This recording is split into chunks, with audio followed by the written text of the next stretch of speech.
kababayan. Hoy! Grabe yung itsura ni Mocha. Mga kababayan, parang luka-luka. Diba? Alam nyo ba itong si Mocha, mga ka-GPnatics? Gumagawa ng kwento. Sinabi daw ng AMLA, di ba napanood po nating lahat, mga kababayan, ang mga pahayag nitong si dating Senador Antonio Trillanes ay kinumpirma po 18 out of 18, mga ka-GPnatics.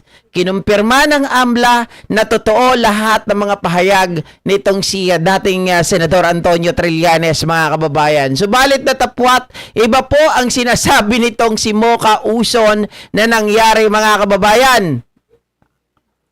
Ito po ang kanyang, hindi ko alam, nabubuang na talaga mga DDS.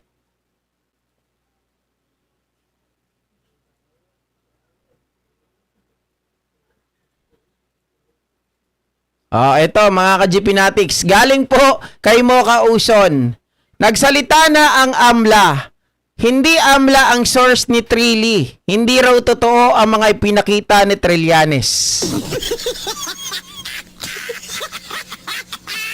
Mga kababayan, hindi raw totoo ang mga pinakita ni Trillanes.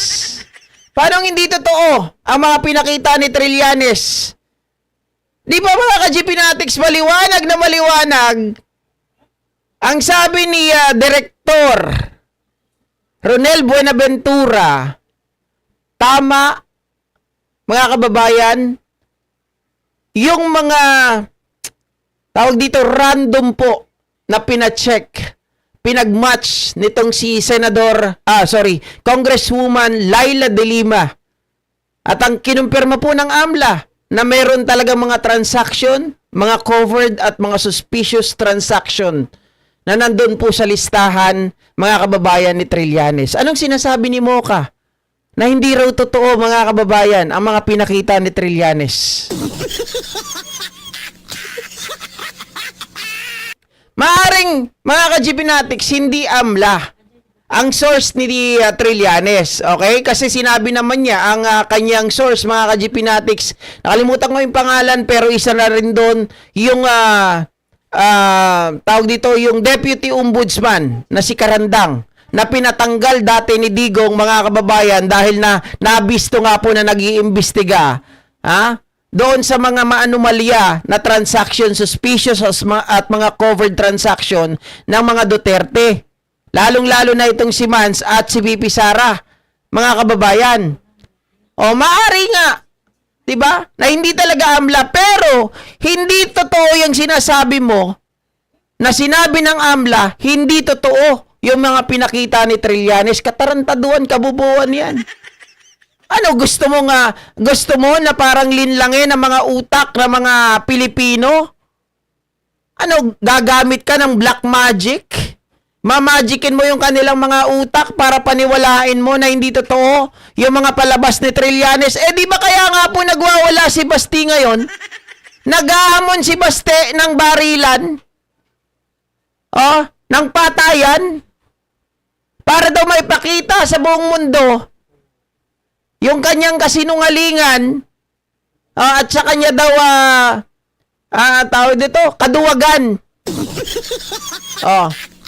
Bakit nagagalit sila kung hindi totoo? Kung hindi pa totoo, mga ka-GPnatics, bakit sabi ng abogado ni Sara Duterte, ganito yung pagkakasabi nila, and I quote, mga kababayan, di ba? Oo, may mga transaction na ganyan. Pero hindi ibig sabihin na ito ay suspicious, na ito ay mga covered transaction. Ibig sabihin, ito ay illegal na. Di ba mga kababayan? Sila na mismo nagsasabi na meron talaga mga ganong transaction. Tapos sasabihin mo, hindi totoo yung sinabi ni Trillanes, AMLA ang nagsalita. Anong klaseng twist yan, Mocha? Ano? Baka nakatikim ka rin ng buto ni Digong. Kaya ganito mga pinagsasabi mo. Nahihilo ka na. Diba? Nabubuang ka na. Aba, baka kailangan mo na rin magpatingin mo ka.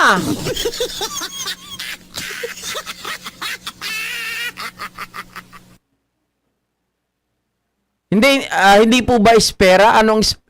Si Attorney Espera? Hindi po. Mga kababayan, may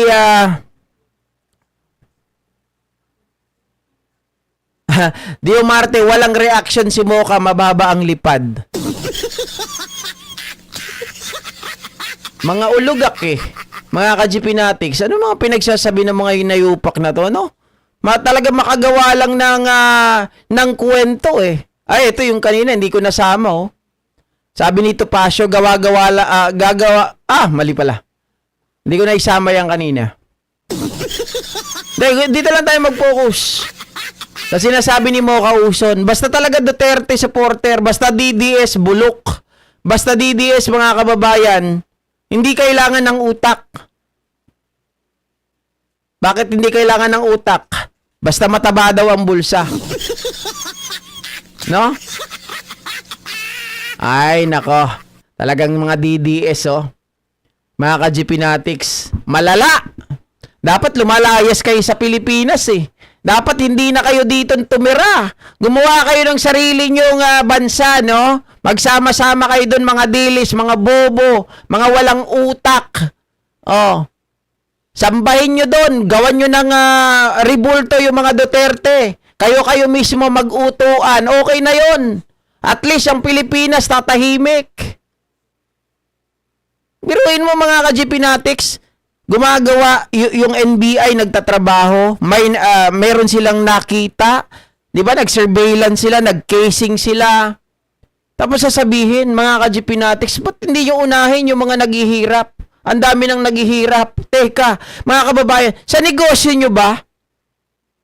Sa negosyo nyo ba? Inuuna nyo yung mahihirap? Oo, GP, inuuna namin yung mahihirap. Kaya nga nandito yung mga babae. Oo, binigyan nyo ng trabaho. Pero maayos ba yung trabahong binigay ninyo? May fraud doon. Di ba sabi nyo, bibigyan nyo ng matinong trabaho tapos may extra service? Anong gusto nyong gawin ng NBI? Mga kababayan, mamudmud ng salapi? Hindi nila gawain yun. Di ba, ang gawain ng NBI, as law enforcement, magpatupad ng batas. Manghuli ng illegal. Mga gunggong. Ay, nako, mga ka-GPnatics, nakakasira ng ulo. Anyway, yan lang po talaga yung topic natin ngayong gabi, mga kababayan. Pagpasensya nyo na kasi may ginagawa talaga ako ngayon. Sira kasi itong program na ginagamit ko, kaya very limited lang. Binigyan lang ako talaga ng 55 minutes, 49 minutes na ako ngayon. No? Kaya wala po akong ibang magawa, mga kababayan. Kailangan kong tapusin itong ginagawa ko para mapa-expand ulit natin yung oras na pwede tayong mag-live. So, magkita-kita po muli tayo sa mga susunod na live streaming. Pasensya na po kayo, mga kababayan. Tatapusin ko ito ngayong gabi para sa susunod ay free na po ang oras ulit natin. Bye guys! Thank you!